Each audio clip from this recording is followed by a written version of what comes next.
right. Let's let everyone in.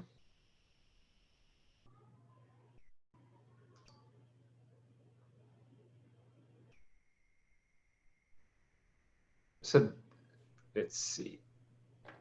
So this is what it takes to get Amy Rika to come back to the after show. It takes Scott Goodson. It does, you know. I feel used.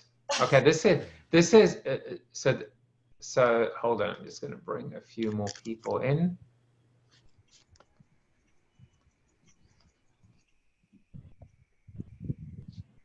Another show that I'm going to have to watch again.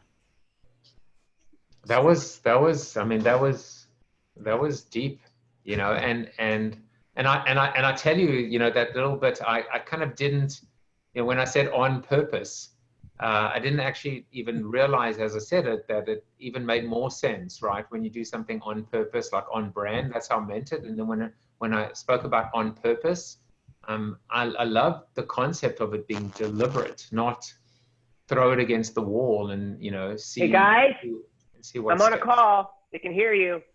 And we can hear you, Joey. Oh. You would think after 54. I actually tried to mute. Sorry, guys. My little boys are attacking each other. So. What would the after show be without you and your boys? Yeah. So I mean, I thought it was good, and so we're just going to wait for them to jump in. And there's Ellie. So she is in. So what was the name of the article on so I could it was you mean organization from panic to purpose. Yeah. No, Harvard Business Review. The other article they mentioned, hi Allie, sure. at the end on aesthetics. Oh, it's a book called The Aesthetic Intelligence by Pauline Brown. Thank you. Yeah. And there you are. And thank you for the introductions. I mean, I was, you know, a little bit tongue in cheek, but I mean, what I've realized is the best way to grow this community and this brand is to, you know, if I've trusted a guest on the show, their recommendation and that, you know, is super credible, not just credible, but you know, in keeping with this idea of paying it forward. So I appreciate that. So okay, so what we're going to do is what we typically do is sometimes, you know, the conversation heads in many different directions. We cannot control it, and I try, but Bob generally just ignores me. So you know, it is what it is. Usually we just sit around waiting for Jan to ask this really intelligent question, and we can sit and listen to the answer. That's usually what I do. So we have basically a few regulars, and so I'll just do my usual housekeeping, which is to Scott and Ali, which is we are here every day. It begins as, you know, as the show ends. You're always welcome to come and join us, our little small expanding community. Bob, Joey, and Jan are here pretty much every single day. Jamie, who is, you know, she hasn't decloaked yet. She doesn't like to decloak, which is a nice Star Trek term. She checks in from time to time. We managed to get Amy back, Scott, because of you, because I've been trying to get her back, but it took, you know, a strawberry frog to bring her back. And then I just typically, depending on how the conversation goes, I, as Mike Tyson would say, fade into Bolivian. So what I'm going to do is hand over to you guys and actually talk about a very serious, you know, important issue, which is mental health, something that you brought up. So I'll just give you the floor for a few minutes. So, I mean, one of the big issues that we're facing coming out of this crisis is mental health. You know, in the last couple of weeks, employers, you know, are dealing with employees that have great anxiety of going to work you know, people who are traumatized. And then on top of that, because of coronavirus, and then on top of that, the tragic deaths of George Floyd and Ahmaud Arbery and Breonna Taylor, that's also created fear and outrage, and just added to, you know, the feelings that people have already that are reeling from the fallout from COVID. And, you know, these vulnerabilities have to be dealt with by leaders of companies. You know, their responsibility to help their employees have a better physical health, you know, protect themselves in this time of this dangerous pathogen, but also mentally and also financially. You know, a lot of people are financially challenged because of this situation. So as a company leader, being able to deal with this emotional overload, this exhaustion, coping with these, you know, requires some special tools and special forces, more than just social distancing. And especially during the extended period of isolation, you know, we are not creatures designed for isolation, and it's traumatic to go through a global pandemic. It's traumatic to go through the racial violence and cultural convulsions that we are experiencing now. And to do that when we are isolated from our family, from our work communities, from our, if we are religious, from our religious communities, it's very, very tough. And it tends not to, what's the right word? We don't have a way to collectively process all of this that we're used to having. So oftentimes, if you just think about how in your own life, how you might have responded to a shocking piece of news or a shocking development in the country, typically as you went about your day and you went to work, let's say, and you maybe went to dinner with friends or you visited your family over the weekend, these were all chances to process what you had experienced and what you had read about, and probably were, without maybe you're realizing it, were really important in that stabilizing, forming a response that is not a panicked one and that is not a withdrawn one. And those avenues have evaporated for many people and are poorly replaced, I think, by the tools that we have. Thank God we have tools like Zoom, but they aren't a substitute for the kinds of collective processing that we typically have. And a lot of, you know, CEOs of big companies, they're not trained to be able to deal with these types of issues. You know, they're extremely good at dealing with analysts and with their leadership teams. But in this new world, they really have to act as chief people officer and partner with the CHRO and CMO and others to ensure that people in the organization are experiencing relief from you know what is pretty much a protracted crisis that continues, never stops. So they can play an important role. And what we've done, Ali and I, is develop an innovative employee wellness program that's based on this idea of a movement, where leaders and internal teams can, you know, use this in order to deal with these issues. Yeah, part of the internal movement thinking, and Scott, jump in anytime, of course, but it gets to what Scott was mentioning on the show as well, which is that it's not about a top-down mandate. So while leadership is very important, including things like modeling behaviors and inspiring people and offering stability, typically what you will find in companies where the culture is really thriving and supportive is that has been built from the ground up with leadership, with investment. For sure, there's a commitment, but it is never experienced as here's an edict from on high, and then it's just got to be adopted. That is not really the way things work anymore.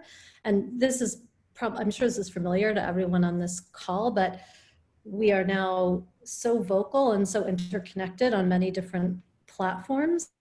and we get our news from many different sources. And we are sort of a web of connections, even within a company, within a big company certainly, and even within small ones. So sometimes those lateral connections and those networks underneath the hierarchy are extremely important. And inside movement thinking is a way of harnessing that energy. And we think of it as latent energy in a company that can be tapped and brought to bear for the betterment of everyone who works there. But it's so often it's really untapped, almost completely untapped. Bob, I think you wanted to say something, right? Thanks, Joseph. Yeah, I just a little bit of pushback on Allie's comment about the technology and Zoom, and I would fully agree that it's different than in real life. But this after show that Joseph has nurtured for how many shows now? 54 or something? Plus, yeah. It's a lot. The after show has been sort of that space for me, and I think others, if I can be so bold, where we are able to come together, even though we're all in different places. I'm in central Vermont, and the ability for us to come together and connect here in a platform like this is unique, I think, in history. If you think about it, how else have we ever been able to come together just as individuals, like literally flipping a switch, and we're in this virtual room together.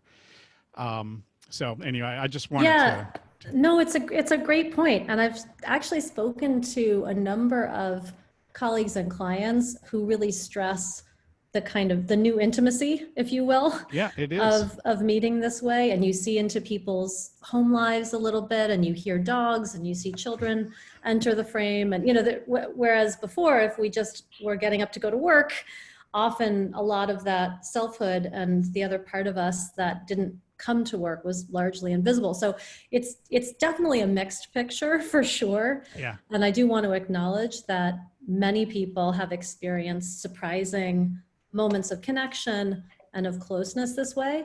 I think what I would say though, to push back on the pushback a little bit, is that it's, I think when these new platforms jump into our lives, the way, I mean, I know Zoom has been around, but it's really assumed a new kind of prominence for sure.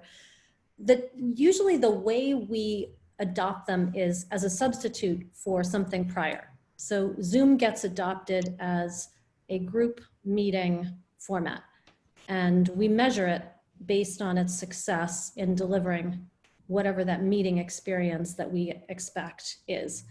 Typically with these new platforms. You mentioned it, that my dog would walk in, and then the kids are going to come in, and my wife is here. So like, it was like the dinner bell rang, someone mentioned it, and boom, now the house is coming in. I think I saw her. I think I saw her walking across.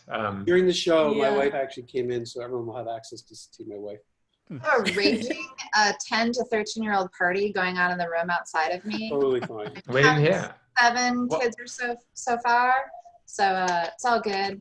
Wow. But I think, by the way, what's just happening now is exactly the magic of it, right? And I was thinking to myself, if you push back on the pushback, are you just agreeing with yourself, or are you just continuing? It's one of I think you're right, Joseph. It was just a sort of cryptic way of agreeing with myself. No, but where I was going was to say that we sort of adopt a new platform. Like, it's like when TV started. In the very early days of TV, if you go back and watch some of those things, you'll see commercials were radio commercials. They're radio commercials, and you'll see also entrances and exits onto the frame. And that's because TV was modeled on theater, where entrances and exits were very much how you structured a scene. It took probably 25 years before TV creators realized we can just place people in situ. We don't need to have their entrances and exits. It's not theater. It's a different way of telling a story. So similarly, I feel like right now, Zoom is really being measured on how good is it for like replacing in-person meetings. In my own experience, it's not that great at that, but it's probably good at other things. And I think it's just going to take us a beat or two to figure out what is it really good at. There are two things that I would add to that, and I actually love I love this part of the conversation with you and Bob, because what's interesting about it is, and we're very, like, you know, I'm very transparent in terms of, like, you know, I'll talk about growing the show in a way. Sometimes Corona TV is the show about Corona TV. I mean, it's about growing the show, right, in this community. The thing about this after show is that, and what I've realized is, it works beautifully right now. There are 9 people. There are 9 people in. Two are, you know, 2 don't have video on. I know who they both are. Their connections to me. I mean, they're connected to me in the sense that there's a relationship. Sometimes what will happen with Jamie is Jamie will just, like, in the last 5 seconds, just quickly put a video and go, "Thanks for the show," and she's gone.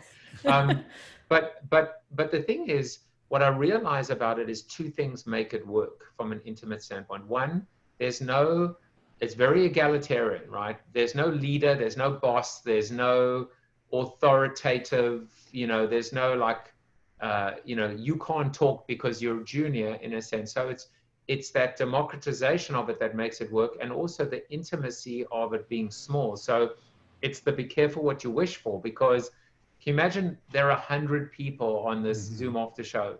It's not the same anymore, you know. And I'm thinking in my mind, I mean, I won't, you know, this is just my inside voice, which is I'm using my words. But, like, what I might just do is, for example, have Jan and Joey and Bob always unmuted, even if there are 200 people on, because they were here from the beginning. Amy has to come a few more times to the show to earn that status. She's on the bench at the moment.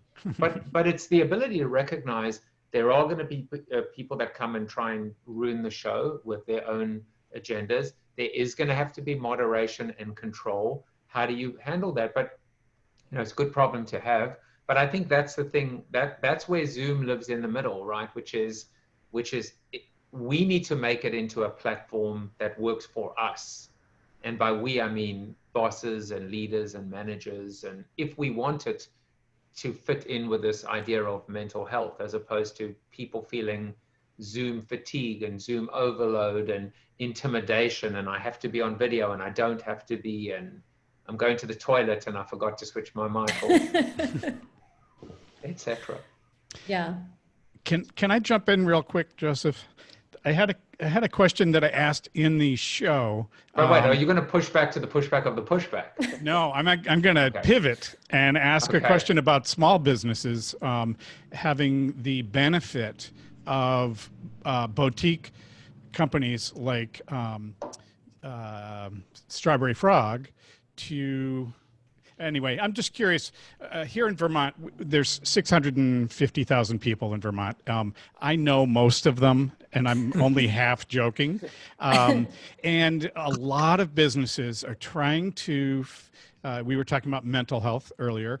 They're trying to get a grip on sort of where we are in the business scheme and where we're going to go, what's going to happen. We've got these new tools now that I've been talking about in recording videos and stuff for years, and now everybody's like experts in Zoom, and they're all using it, and they're like, I don't even want to go back to the office anymore. I just want to work from home and be able to change our whole model. So I'm curious, how could a small or a smaller boutique company help smaller businesses in mass and give them tools that they could use to sort of get their mind wrapped around sort of where we are? I'm really struggling with 6-month goals.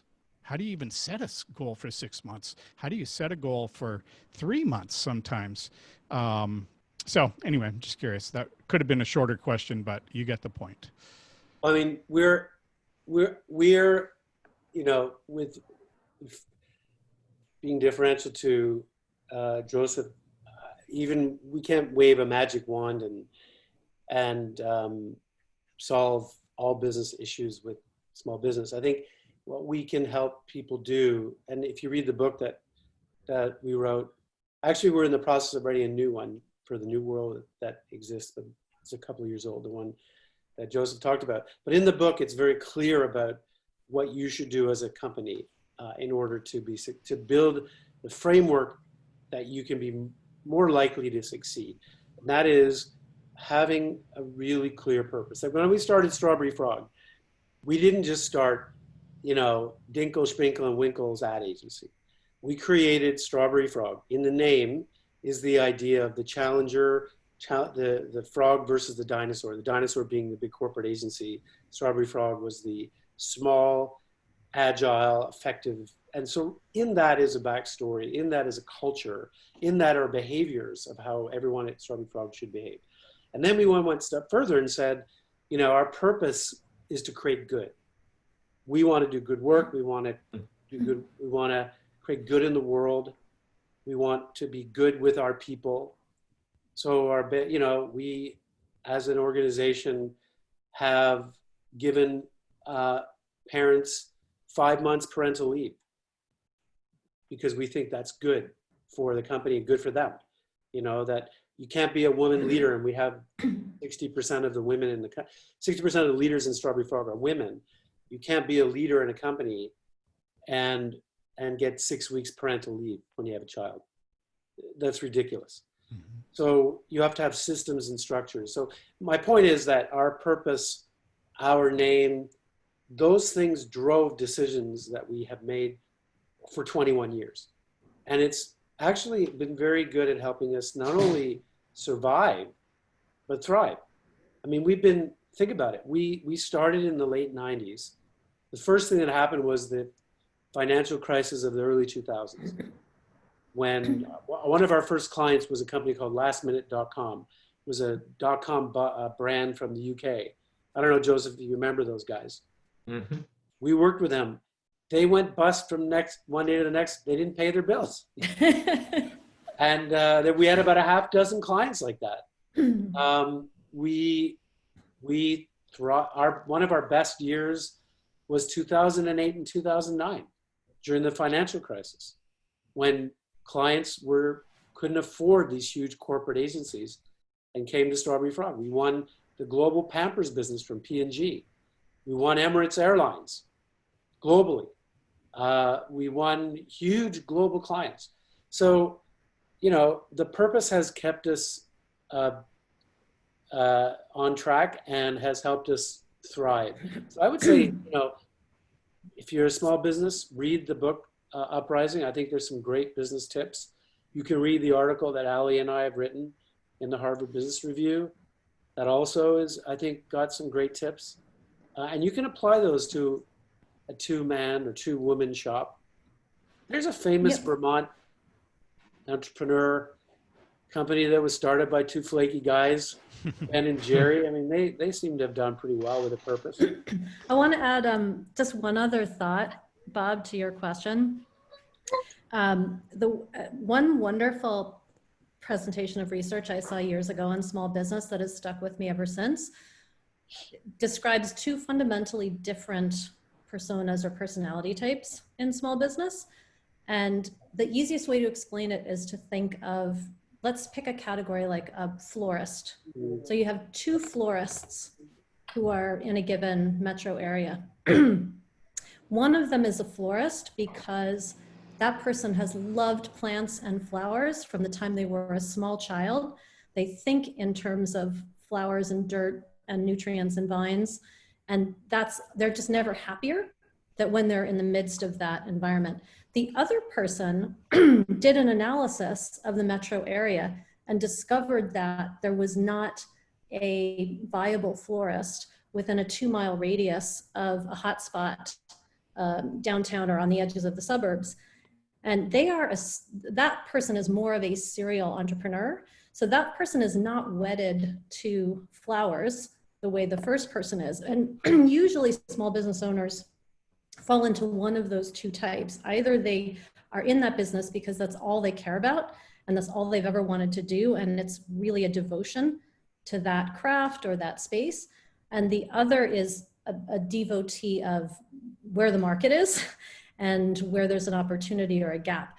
Both of those types have alternatives right now, but they're different, right? So if you're a serial entrepreneur kind of person, I'm imagining that there's just, what's the right word? There's an opportunistic bent to your thinking, and any new rearrangement of the landscape is going to illuminate some gaps that you will be drawn to. So I suspect that the people that fall into that group are surveying this landscape and finding new places to serve and produce and add value. The people that are wedded to a particular kind of craft or product or service, they are going to have to really, they're not going to lose that passion. They're not going to be happy if they walk away from that. So they're just going to watch where that category goes in the future and try to evolve with it. I do think that's probably a tougher row to hoe ultimately. Yeah, that's where I am right now. You know, and it does make it hard. So yeah, I support your point. Yeah. Well, I would just say, unfortunately, I got to close us down. Thank you, Amy. If you can make, by the way, the introduction even better. But I just wanted to say, what is beautiful in this whole, you know, amidst all of this crap, is the fact that when you think about access, right? I mean, I've used this analogy before. When I was an aspiring marketeer, I used to read, I mean, I learned from Professor Philip Kotler's book. Now I've had coffee with him, and I can find out his email address and I can contact him. So the access we have to authors of books and being able to be on a Zoom after show with them like we are now is unprecedented, and it's fantastic. In addition to that, I think one of the things that will come out of this, you know, again, the idea that you said so eloquently, Ali, which is this idea of being permanent, is that just like you're doing this thing with your tadpole initiative, it's easy now for whether it's a boutique or a larger company to say once a month or once a quarter, we're going to do a Zoom or a webinar, or we're going to do something that is outreach or in keeping with our purpose. And maybe it is small business related, and maybe it's community related. So I would say quite safely that you're going to see a lot more companies being a lot more external facing and more not broadcasting, but using some of these virtual and meeting tools to stay connected to external communities.